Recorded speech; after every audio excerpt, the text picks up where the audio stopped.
to talk about something very, very important to me, and that is emotional well being. And now that is something which I kind of like struggle with.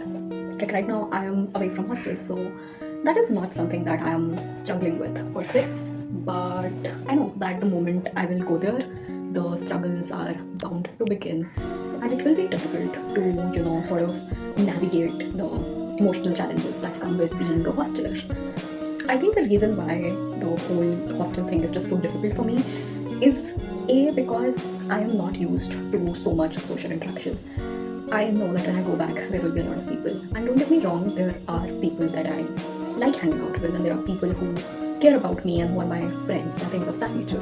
But there are also people with whom hanging out just feels like this social obligation, like a thing that I'm just forced to do and something that I don't really want to do. So I kind of want to discuss my boundaries when it comes to hostel life and basically what I'll be doing in order to sort of keep these boundaries and things of that nature. So one of the things that I am planning to do when I go back to my hostel is to, number one, like as soon as my classes get over, context, my classes usually go from 9 o'clock to 5 o'clock. So my goal is by the time it's 5 o'clock, I just want to come back and sleep for an hour. That is one of my boundaries that I want to keep, and I don't want to make any plans of hanging out with my friends right after the classes, because trust me, I need to recharge myself, and that is something I'm not going to compromise with anymore. So that is the first boundary that I have thought of enforcing when I go back.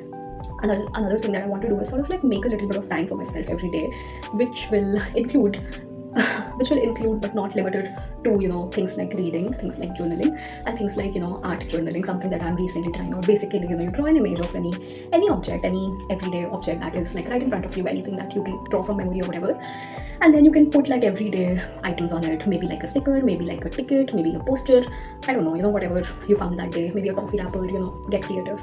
So yeah, that is something I'm kind of trying to do. That material thing, I'm not really sure about if I'll be able to do it, but the part about just drawing everyday items, that is something I'm intending to do, because I realize that drawing makes me really, really happy. So yeah, that is something I am going to do. Other than that, I'm also planning on what else?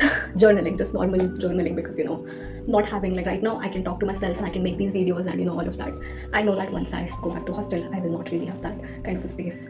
So I'm going to either journal on my phone or journal in my physical notebook, and basically like keep myself in the loop of how I'm feeling, because trust me, I've had weeks where I just did not know what I'm feeling.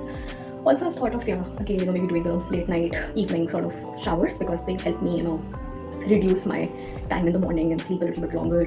So yeah, that is something I've also intended to do. Another thing that I kind of want to do is that when I go back, I want to make sure that I'm sticking to a good sleeping schedule. Like right now, my sleeping schedule is basically I sleep at 12:30, then I wake up at 9:30. I'm getting 9 hours of sleep, which is great. But yeah, when I go there, I hope to sleep even earlier, maybe by 12 o'clock or something like that. So yeah, that is the plan. That is something that I'm hoping to stick to. And also one more rule. 11 o'clock, no phones.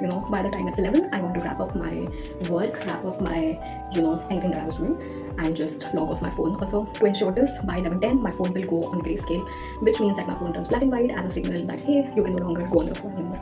So yeah, that is something I intend to do, and basically practice more quiet time, and practice more time with myself, etc, etc. So yeah, these are things I'm sort of intending to do, and because call me a control freak, but I think boundaries are really, really important, and taking care of yourself is even more important. So yeah, that is something I'm going to do this semester to sort of survive, because yes, I'm at home right now and I'm getting bad anxiety.